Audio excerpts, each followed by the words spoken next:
Hello viewers, আসসালামু আলাইকুম। সুন্দর একটি ভিডিও নিয়ে আজকে হাজির হয়ে গেলাম। আপনারা হয়তো সকলে জানেন অথবা জানেন না যে হোয়াটসঅ্যাপে নতুন একটি সেটিংস উন্মুক্ত করে দিয়েছে, যে সেটিংসটার মাধ্যমে আপনি 2 বছর আগে বা 15 দিন আগে বা 1 মাস আগে কারো সাথে কোনো কিছু আলাপ বা চ্যাটিং করে থাকলে সেই দিন কী কী বিষয়ে আলাপ হয়েছিল তা খুব সহজে আপনি আবারও খুঁজে দেখতে পারবেন। খুবই সহজ পদ্ধতিতে দেখিয়ে দিচ্ছি।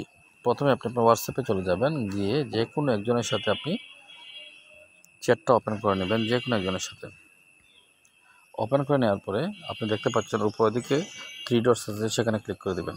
3 ডটসে ক্লিক করার পরে দেখতে পাচ্ছেন সার্চ অপশন আছে, এখানে আপনি ক্লিক করে দেবেন।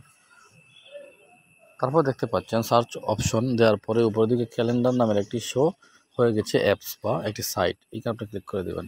দেখতে পাচ্ছেন একটা ক্যালেন্ডার চলে আসলো। এখন এখানে আমি আজকে তো 31 তারিখ, আমি 21 তারিখ দিয়ে দিলাম। আর সাল মাস এগুলো তো আমার এটাই দিলাম। ঠিক 21 তারিখ আমি কি আলাপ করছি দেখতে পাচ্ছেন। 21 তারিখ আমার এই বিষয়গুলো শুধু আলাপ হয়েছে ওর সাথে। এছাড়া আমি যদি আবারও এই যে এখানে ক্লিক করে বিভিন্ন তারিখ দিয়ে দিই, আলাপটা চেঞ্জ হয়ে যাবে। এই দেখতে পাচ্ছেন বিভিন্ন ছবি আমি তাকে দিয়েছি, এগুলো চলে আসলো।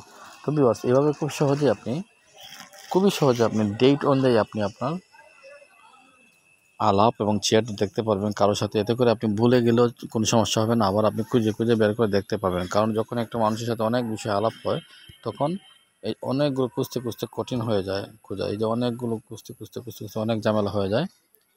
তো আপনি খুব সহজেই এটা বের করে নিতে পারবেন। দ্বিতীয় হচ্ছে ভিউয়ার্স, আপনি কোনোদিনও এই চ্যাটগুলো হারাবেন না এবং আপনার সবসময় সংরক্ষিত থাকবে আপনার এই চ্যাটগুলি অত্যন্ত যত্ন সহকারে। এবং আপনি যে কোনো সময় যে কোনো মুহূর্তে আধা রাত্রেও কথা বললে পরে এটি বের করে দেখতে পারবেন। তো ভিউয়ার্স, আশা করি ভিডিওটি ভালো লেগে থাকলে লাইক, কমেন্ট এবং শেয়ার দেবেন। ধন্যবাদ। আসসালামু আলাইকুম।